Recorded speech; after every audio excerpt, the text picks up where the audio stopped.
So we talked a little bit more, and the main reason I went up there was to ask him if he would talk about precinct strategy when he went to his rallies. And he didn't say anything at the beginning. We talked a little more.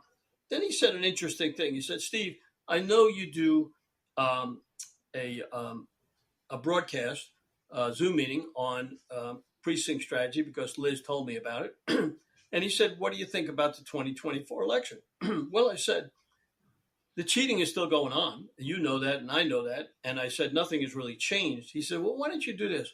Why don't you do a election security meeting with your precinct strategy meeting, combine them together? Well, I said, look, I don't know that much about election integrity, but let me think about it. And I did call the secretary and said about 5 weeks later I was going to do it. America's founders are calling. It's your opportunity to respond. This is the Liberty Brief Podcast with your host, Robert Melso, featuring Dr. Thomas Giordano.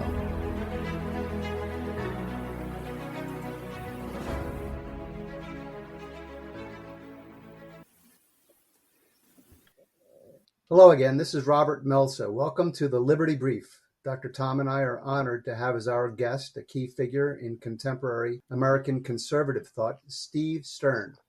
Now, for a few years, Mr. Stern has taken time from his successful business activities and begun to focus his efforts on the critical principles of election integrity and responsible civic engagement. In that short time, he has distinguished himself as a leading proponent of secure elections. So welcome, Mr. Stern. Well, thank you very much for having me. It's an honor to be here, as well as you have an honor to have me on, and we're both honored.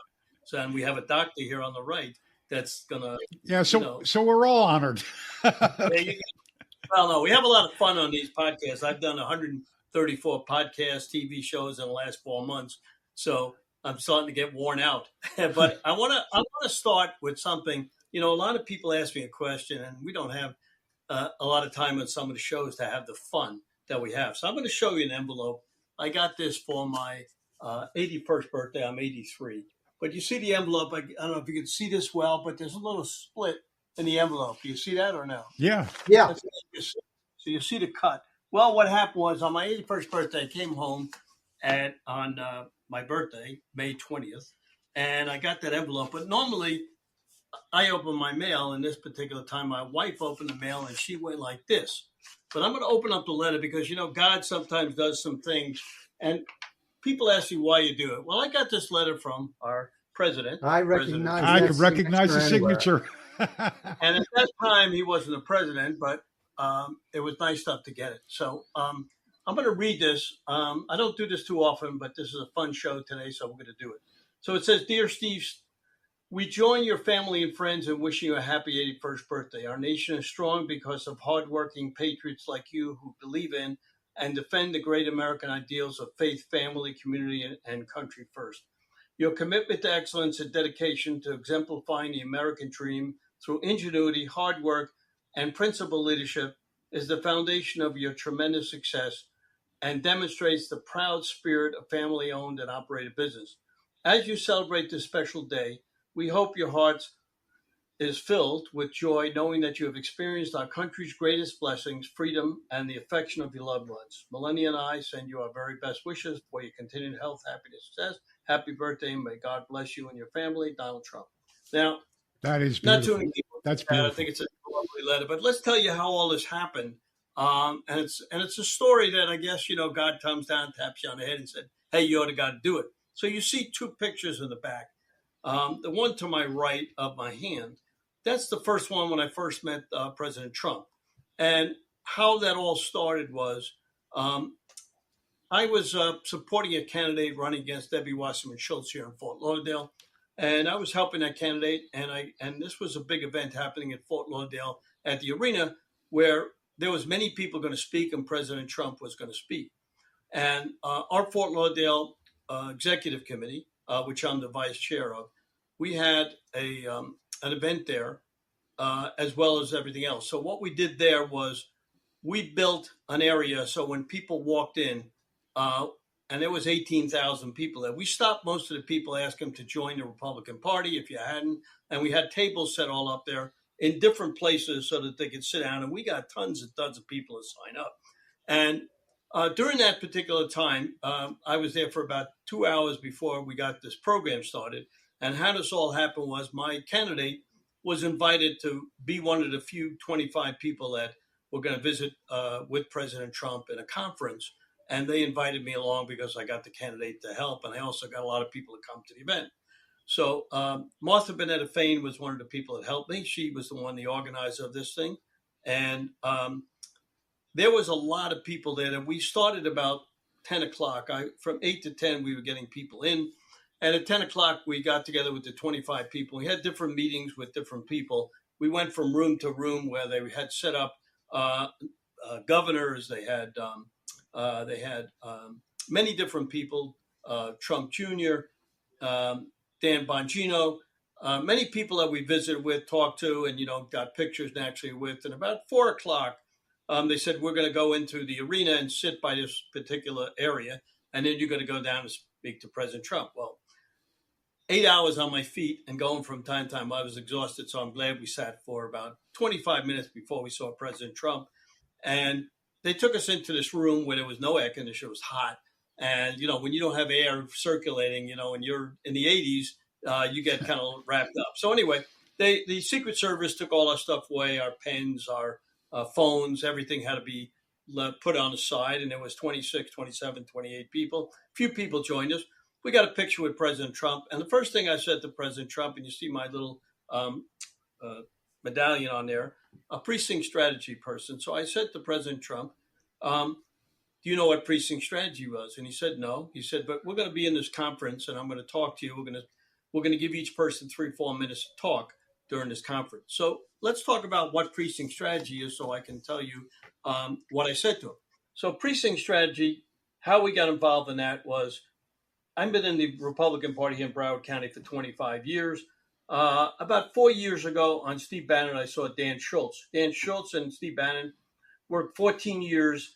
And if you go to www.precinctstrategy.com, you can find out everything about the Republican Party, each state, because in each state, in each county, there's different ways to join. And some are executive committees, town committees, different places in different states. And there's a few states that actually don't have these committees. I think it's Wisconsin and maybe one other state. But we have executive committees. So to become a committee man, a committee woman, which is what you do when you become a member of the Republican Party here and join the main area.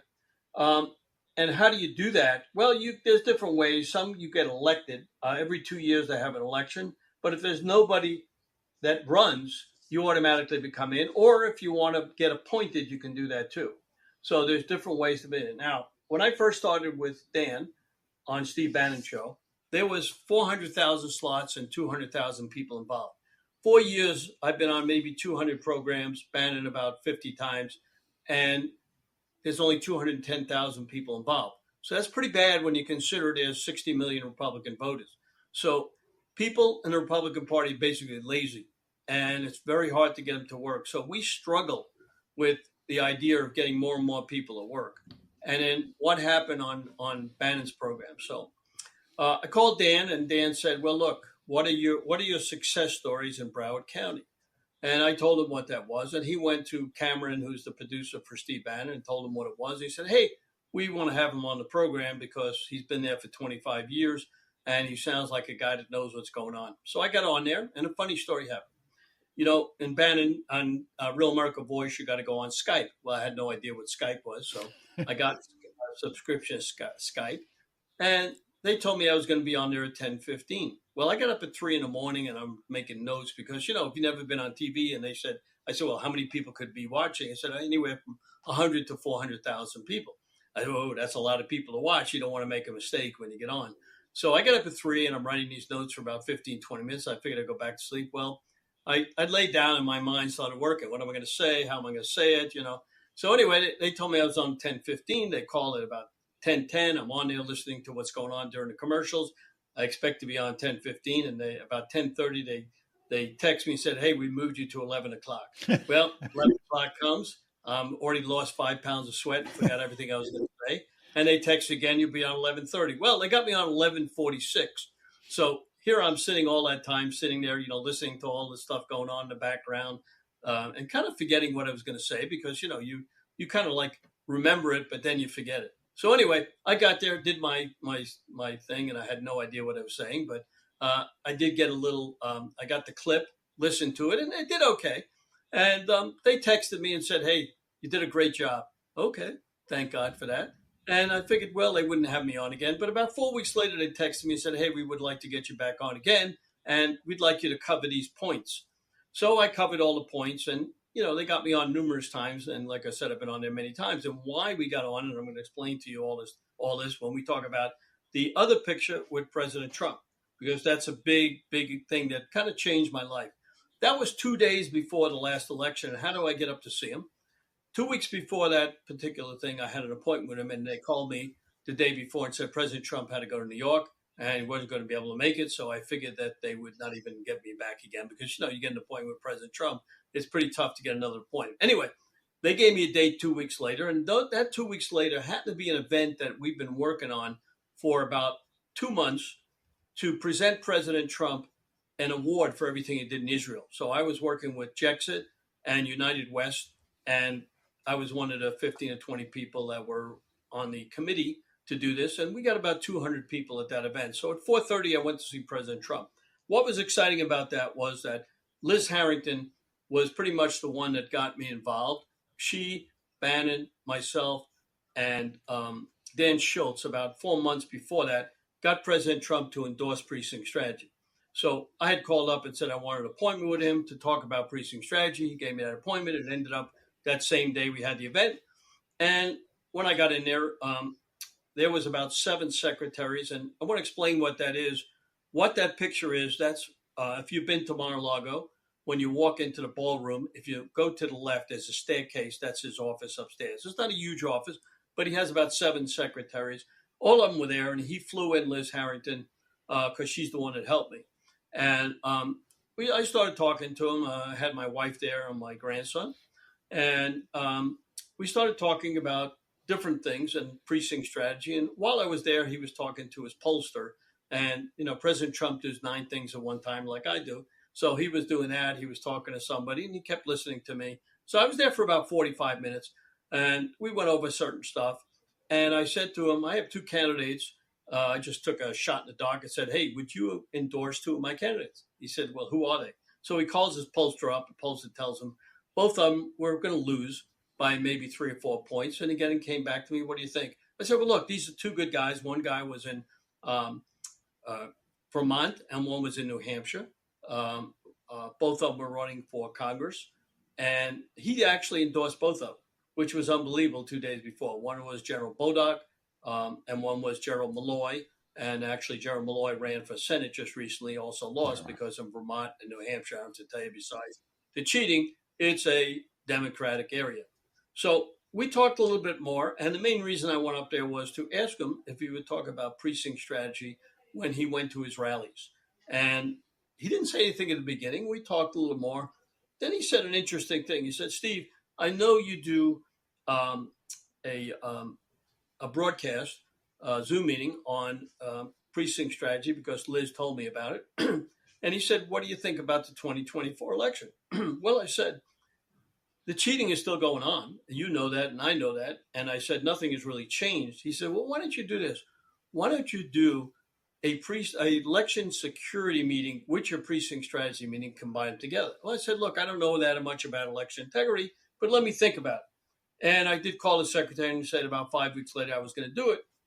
And we started doing it. And how did we do that? I called about 15 to 20 of my friends and said, well, who are the leading people in election integrity? And you would think there would be hundreds and hundreds and hundreds. Well, I got a list of about 20 top ones, and it's expanded up to about 150. So we started doing this, and we were getting 200 to 500 people on every 2 to 3 weeks. I was doing, it's a difficult job to do a podcast and get all the people to come on as well as getting the speakers. So this went on for a while, and about 9 months ago, before Steve Bannon went to jail, he had me on the program in the morning, and he has me on every 2 or 3 weeks when we have these election integrity, or he talks about it. Either one, it depends how he feels. He gives you 3-4 minutes. So this time, I did something a little different. I put my email on the bottom of the screen. Now, I'm known for being old school, and whenever I get up on a show, I always bring my cards. And I said, okay, this is my email, stern10@gmail.com. So anybody who's listening should take this information, get your phone. I'll show it numerous times because I'm going to give you a lot of information that you're going to want to follow up on. I do answer my phones or call you back, and I do answer my email. So if you're going to want to get on our election security call, which is coming up this Thursday, the April 3rd, you need to email me or I'm going to tell you how to get on. So he says to me, Steve Bannon says to me, he says, Steve, I'm going to do something for you that nobody's done. I'm going to put this live on my Getter feed and on my War Room feed. And I said, oh, that's fantastic, Mr. Bannon. I said, thank you very much for doing that. And, as an 81 or 83-year-old guy there when I did it, I said, you got to learn something new every day.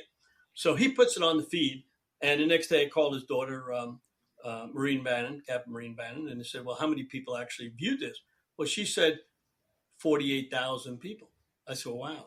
I said, 48,000 people. Why the heck didn't I think of this? So what I did was I started calling my friends and said, who are the great podcasters around? And not everybody answered, but we did get a number of podcasters. And General Flynn gave me his list of podcasters. Other people gave me friends, different podcasters. I spent months calling them, and we built it up where 2 weeks ago, and I'll tell you all the different ones, we had 10 million people on it, 10 million views. Now, people say, well, how do you get all these views? Well, we have Cloud Hub. They get 100,000 sometimes. We had Lindell TV. We had Brighteon TV. We had many, many podcasters who have views. And what we did also, we had one about 4 or 5 weeks ago at Trump International. There's our little sketch that we had. So I did a fundraiser for our executive committee. And what we did was last year and this year, we integrated that while they're playing golf. We had our election integrity. Last year, we had our precinct strategy. But this year, we had naturally so many more people. And what we did was one of my good podcasters who gets a lot of people all over the world. Actually, Italy is one of the places we get him from. He's in Maine, 2 inches from the Canadian border. And he drove down and he broadcast with us. And we had 12 people fly or drive in for our election security call. And a lot of people met each other for the first time, which was exciting. So we got over 10 million people. And you say, Steve, and Steve Gruber on Real America Voice, one time I told him I had that, and he says, how'd you do that? I had to prove it to him because he said, I don't believe it unless you can prove it. So I sent him all this information. He said, Steve, not only believe you, but I'm going to try to get you some people to help because this is very exciting. Because if you can have a voice that's bigger than Real America Voice, this is terrific. So we get every couple of weeks new podcasters. Not everybody streams it all the time because, they have their own thing. But think of this. We may not be live with them, but they'll put it on 2 days later. And people don't know it's live or not live a lot of times. But it doesn't matter because they're listening to this.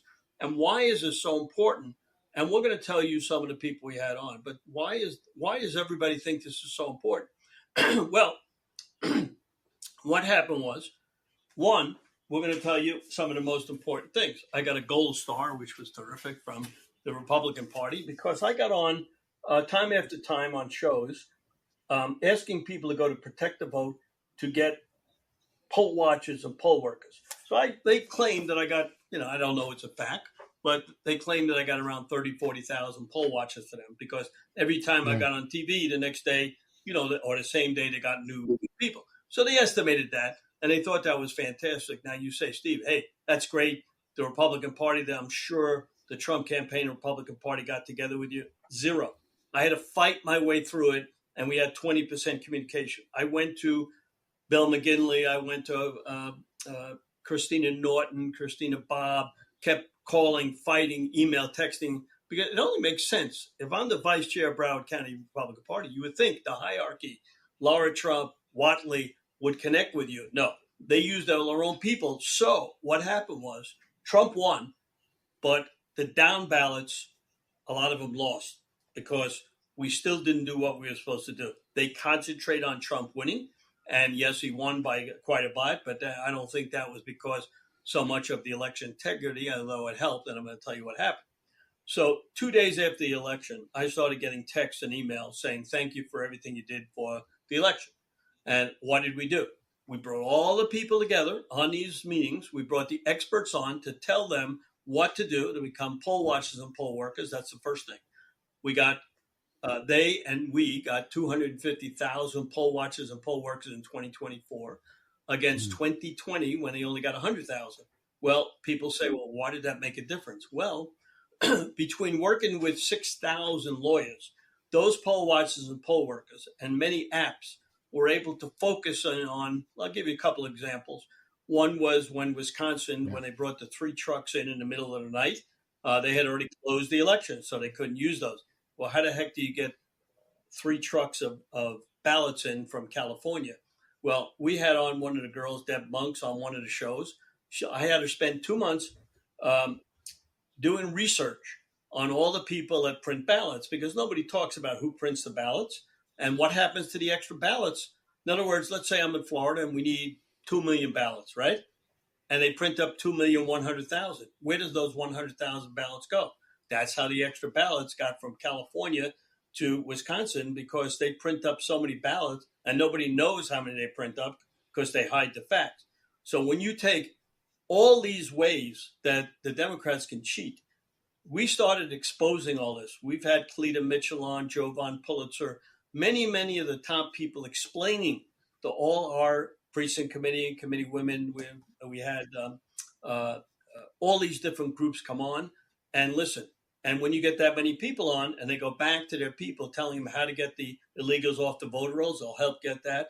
A lot of people would say, well, how did the illegal aliens get on the voter rolls? How did the NGOs get them? How did they do all this stuff? And so when you get on all these experts to expand and tell you what's happening, people understand what they had to do. And they went back to their local precincts and they started working and they started doing these things and taking people off the voter roll. So who are these people that we have on, and who's going to be on this Thursday? So we're going to have Gary Myers on. Gary Myers is an election forecaster and also a forecaster with hundreds of people called the Myers Roundtable. He makes predictions, and I met him on Cleta Mitchell's Zoom, and I picked him up and I asked him what he did, and we got very friendly and we got him coming on there. We're going to have Jovan Pulitzer. Jovan Pulitzer is one of my top guys. He's got his own show. He's got his own people. He wrote books. He invented stuff. I just got off the phone with him. He produces my Flag Day event. And this year on Flag Day, which is coming on a Saturday, every year we have a Flag Day event. And you say, well, why do we have all these things in the Well, you see what I'm wearing. I own the flagshirt.com, which is the largest patriotic website in the world. And how do you know it's the largest in the world? Well, we're the largest in the United States. And most countries don't even have a website to buy flag shirts and stuff. So we know what we are. And Jovan and I work together. We're going to produce a great show this year. Each year we do something different. The first year we brought on 42 speakers talking about everything that they do for the country and why the flag was important to them for Flag Day. Last year we did the history of the flag. This year we're going to do all the founding fathers, not all of them, but a lot of the founding fathers and what they gave up in their life to do what they did to help save the country. Many of them lost their wives. They lost everything they had. And so it's going to be very good for a history lesson, because most people in school have no clue what's going on. So we're going to have Dale Richards on. Each time we have our election security meeting, we have one podcaster on. Dale Richards is Canada. He's going to be talking about child trafficking. We're going to have Tim Lau on. He's in Pima County, Arizona. We usually have everybody on from Maricopa, but we didn't realize how bad it was in Pima County in Tucson, just as bad. We're going to have Bill Spady on. He's running for governor of New Jersey in 2025. Liz Nader, who works with him, is a good friend of mine. She started a club called Common Sense Club. Now, why is this important? Well, they started about 2 years ago with 100 people. They got 150,000. So we talk about people all over the country getting the word out. You know, we've changed the way communication goes. All podcasters like you and all these podcasters are now what people listen to, because I can say whatever I want to say. If I get on Fox, they're going to tell me what to do. Newsmax threw me off because I mentioned Mike Lindell and it's the network. So, that's a very big thing. So, got a guy in South Carolina. His name is Jeff Davis. He's got myscgop.com. Very good friend of mine. Every day he sends a message out to 20,000 South Carolinians and letting them know what's going on. So you can imagine in every state, if we have people to write about this and do this, everything could be fantastic and you could learn more about it. Then we're going to bring on Dan Eastman. Dan Eastman's going to talk about the SAVE Act, which is coming on this week in Congress. And, many people ask me about the EO that President Trump just did and what I thought about it. And we'll talk a little bit about that because that's very important. But I still want to tell you about a couple of more people that are coming on. We're going to have people talking about the dark money, about voting machines, about vote ID. We're going to have Catherine Engelbrecht on from True to Vote. She's got a new app that's coming on. I'm going to have Dan Schultz on talking about precinct strategy. I'm going to have Colonel Conrad Reynolds on. He's going to be talking about Trump's executive order, explaining it to people because a lot of people, it takes you half an hour to read it. And we're going to have Jim Womack on from North Carolina talking about election technology. So you could see how important this is. And the last guy we're going to have on is Marcel Sturbich from Ohio. He's actually going to the White House this week with Cleta Mitchell to talk to people about election integrity and what we saw on the EO and what we need going on. Each Friday, Cleta Mitchell has a Zoom meeting with the top people in the country, and they get information. I get that information, and I bring people in. She's been on the show a number of times. One of our other shows we had on a couple of weeks ago, we had Patrick Ellis on. Got him in on the last minute because the Appalachian Reclamation Coalition in North Carolina. A lot of people don't realize what's going on in North Carolina, how the people are still struggling, and how important it is. We had Chris Chersky on. He talked about the people's audit and how to get people off the voter rolls. But I think one of the most important people that we had on was Patrick McSweeney. Every show that I get on, I talk about Tina Peters. Tina Peters is my main concern. Mike Lindell went up to see President Trump, here a couple of weeks ago, about 5 weeks ago. He turned to President Trump. He said, Tina Peters. President Trump turned to his attorneys and said, get her out of jail. Now, it hasn't happened yet. The Justice Department has sent a letter to the governor of Colorado, where she's in jail. Most people don't even know who she is, but she's 70 years old. Her son was killed in the Army. I spoke to her in jail. She preserved election results. They told her not to, and a few other things, and they turned the tables on like they did to Trump. So you could see how it's important that we have all these different people on. And I was fortunate enough last time to have Steve Bannon on. He talked for about 15 minutes. I did an interview with him. We had Ray Michaels on from TotalNews.com. Total News and Your News. Two of the most important things that we have to say. They take our feed and they show it live. TotalNews.com has hundreds of different podcasters on live. So if you go there, you'll get the news. He's got an app where you can get it. Very important.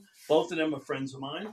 And then we have a very famous person who doesn't get a lot of recognition, Michelle Swinick. She comes on a lot, and it's SaveMyFreedom.us. I want everybody to go to SaveMyFreedom.us. Why is that important?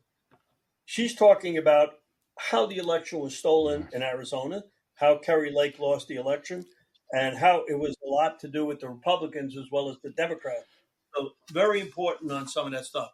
Now, when I get on, a lot of times that that I talk and I don't breathe. So I'm going to give you a chance to ask a couple of questions because I got to get my breath. And it's funny because a lady saw me on Steve Bannon, called me up, says, Steve, go home and take some oxygen.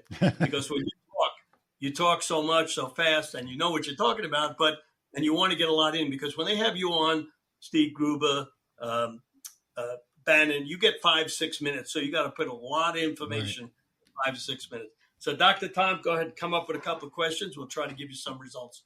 Well, you covered a lot of what we were going to ask. And we wanted to specifically go in and take a look at the executive order. I mean, because it seems to align.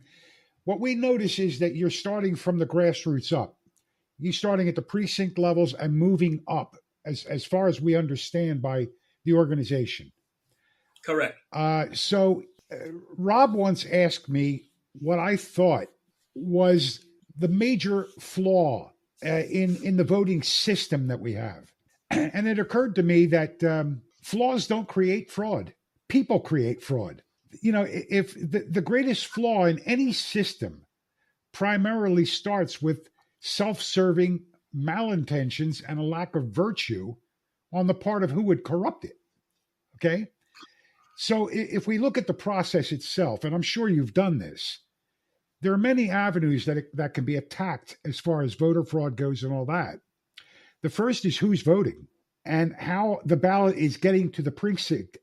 The second is who's tallying the votes, by what method and when. The third is who's certifying the votes and who registers it. And then, of course, there's the process that, you know, you have to have an unbroken chain of custody in this thing. So there are plenty of avenues of attack. And I can guarantee you that in individual states where you have your organizations operating, there are different avenues that are being attacked at the same time. It might not seem like a coordinated attack, but I believe it is. I believe that there's a coordination behind this, and I believe that it's not just about winning an election. There's something much, much more insidious and nefarious behind it. And I just want to touch on one thing with you, Steve, if I may. Rob and I have dedicated a lot of time podcasting the review of the history of the creation of our government. Now, you and I know that our government was created to be a tripartite government. You know, there's the executive, the judicial, and the legislative branches. They're all supposed to be co-equal. Okay. Now, initially, our founders showed a complete disdain for democracy, for the direct vote democracy. Jefferson called it a tyranny of the majority, right? So our government, the federal government, was not created to be a direct vote democracy. The only part of the government that was the House of Representatives. That was a direct vote, and a portion of the Electoral College. Now, if you notice, the thrust of the Democrats and the people on the left are to convert our government into a direct vote democracy at all levels. Okay? Now, you would ask why. They did it with the 17th Amendment.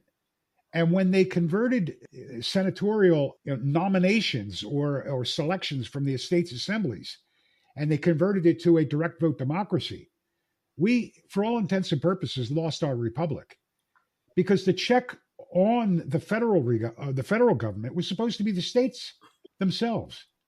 So we lost that. The states lost their sovereignty with the 17th. Now there's a concerted effort to eliminate the Electoral College. And I believe what's going on here is if they were to convert our government into a direct vote democracy at all levels of the government, what you're seeing, what we're witnessing as far as fraud and manipulation of the voting is all a perfection to take over the government in toto. Because we all know what happens with direct vote democracies. If they can perfect the manipulation, they're going to get 95% people voting for them.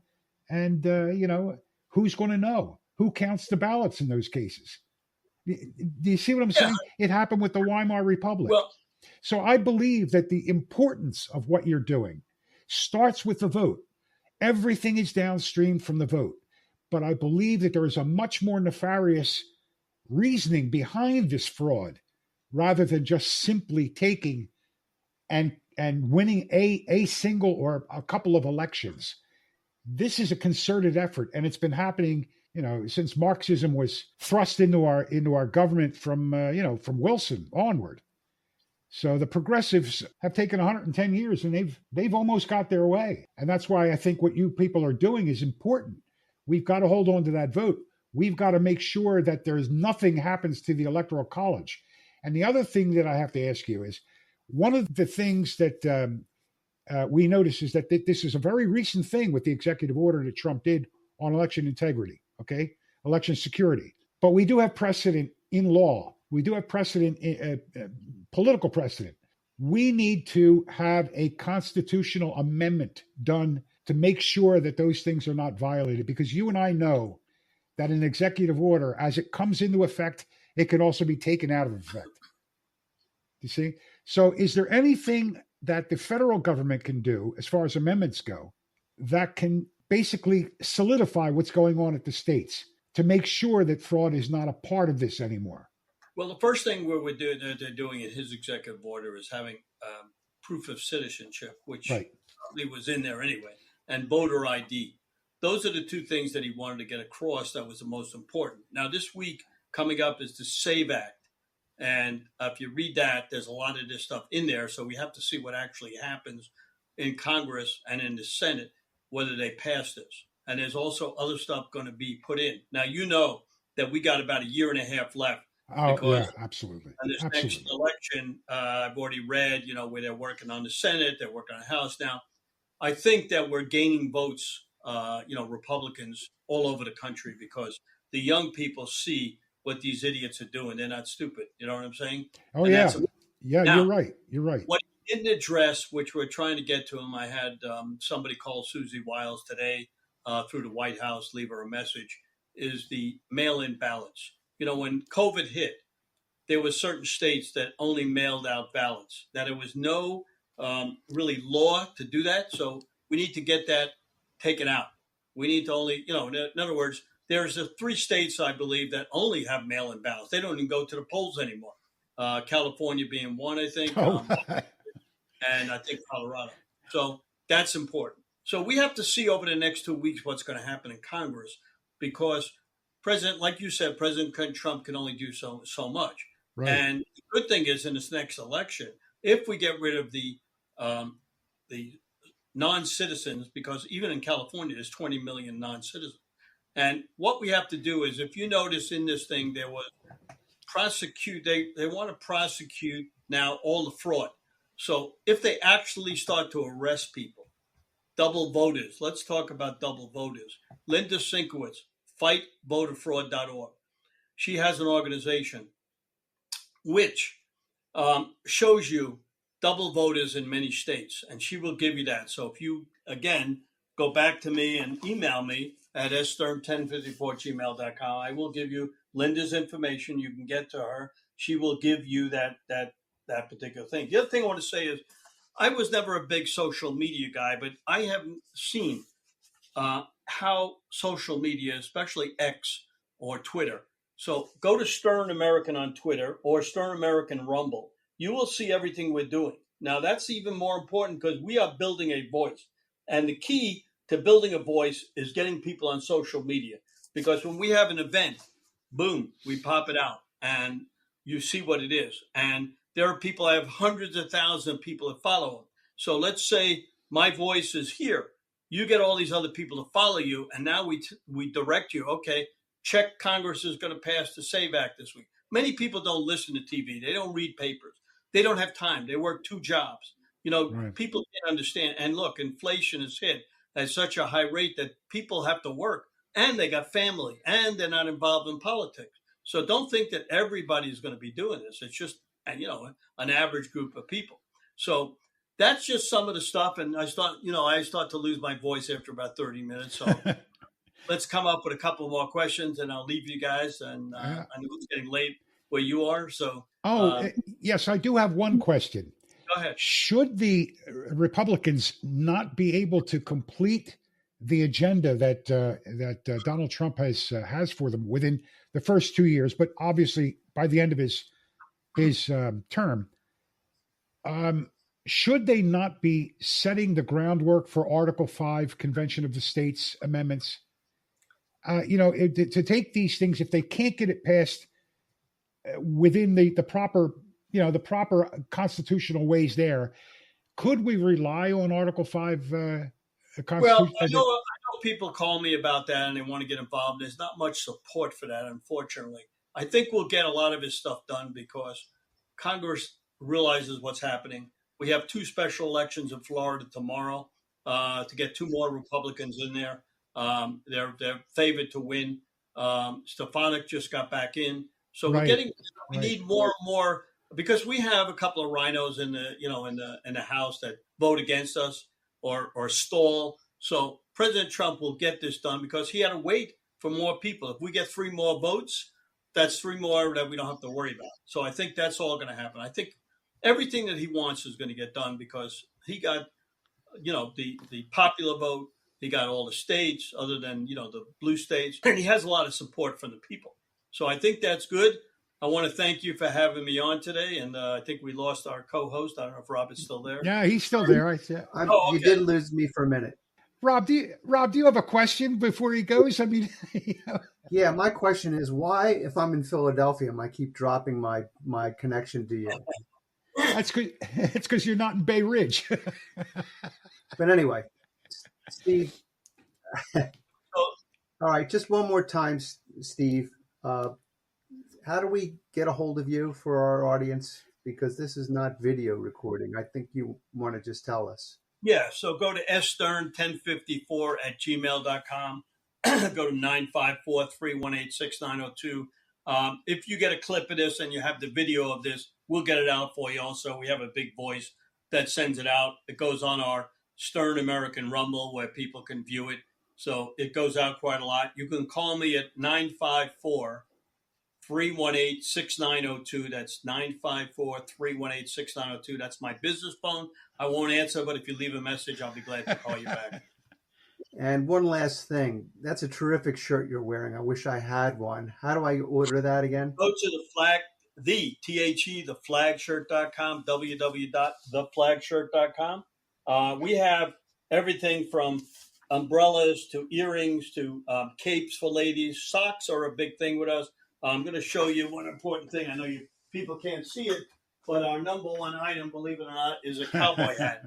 And so we have a lot of cowboys that are Republicans, and I wear this on a lot of the programs. All type of hats, all type of shirts. We keep new stuff coming in, T-shirts. You see a lot of the stuff in the background for those who can see. And we have our main shirt is behind me there. You see the one with the flag and the Constitution. That's our big shirt. Now, we have a lot of people tell me, is everything made in the USA? No. We have a section that's made in the USA. This particular shirt I'm wearing is made in India because of the printing. Now, I've had probably 100 washings on that, and you can see the printing is still pretty good. It doesn't bleed. And that's a big thing in shirts today when you have prints. That's why we do so much business, because the quality is terrific for the price. And that's the key. And, I've seen many veterans wearing this. People ask me, well, where are your shirts? We have them in a White House gift shop. We have sold them to Broadway shows, movies, car dealerships, furniture stores. I mean, when we first started this, it was about, I'm in business 71 years. I started when I was 12 with my dad. I have many stories, but when I bought the company that was making one shirt for the flag shirt and we expanded it, it was prior to 9/11. And what I would do, when somebody would order merchandise, I wouldn't call pretty much because we had a lot of orders when they made one shirt. But if they bought 2, 3, 4, I would call them and thank them. But everybody got an email. And people would say, when I called them and thanked them for the order, they said, well, nobody does that. We only have computers. I said, well, that's why I'm still in business after 71 years, because customer service is very important. And if somebody has a problem, now, over the years, maybe I've come across 4 or 5 problems where somebody was really unsatisfied for whatever the reason was. Maybe they got a shirt. When you make millions of shirts, sometimes the collar, it doesn't come on right. I mean, you can't have everything. Or somebody ships them the wrong item by mistake.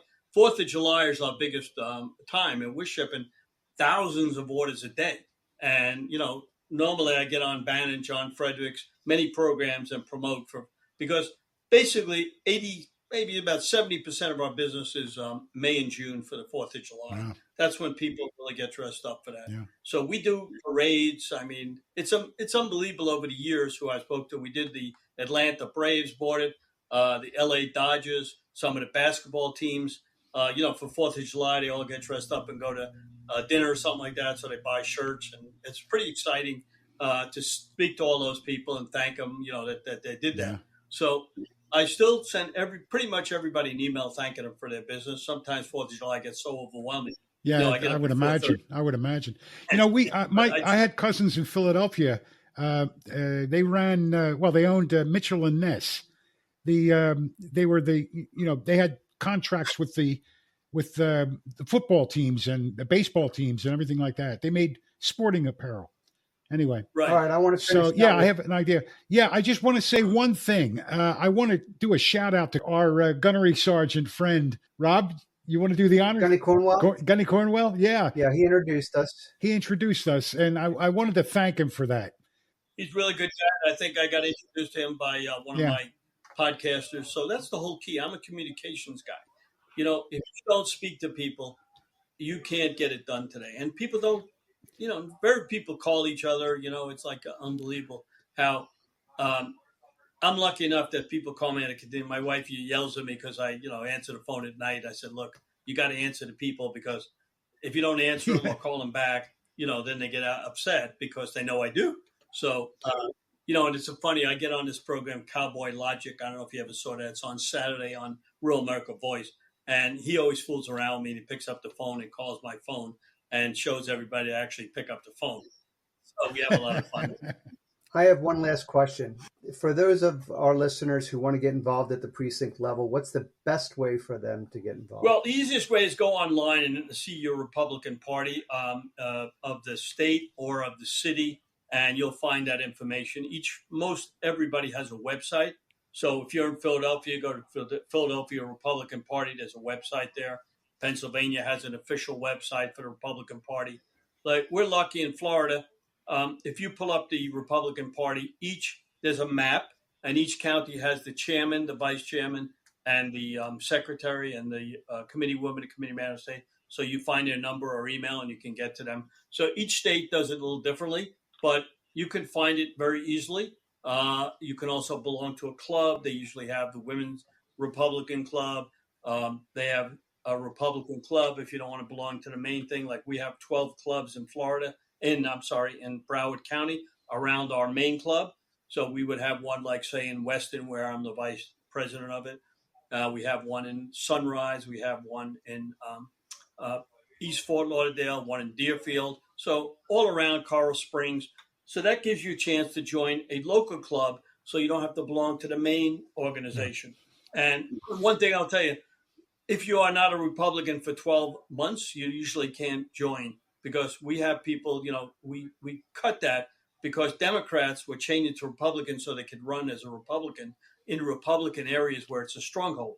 And then they would just spout their junk as a Democrat, as a Republican. So we have to be very careful. Yeah. What did I tell you? What did I tell you about virtue and honesty? Yep. Well, look, thank you guys for having me on. Thank you for being on, Steve. It's been a pleasure. It's been a pleasure. You're a great guy. I always end up action, action, action.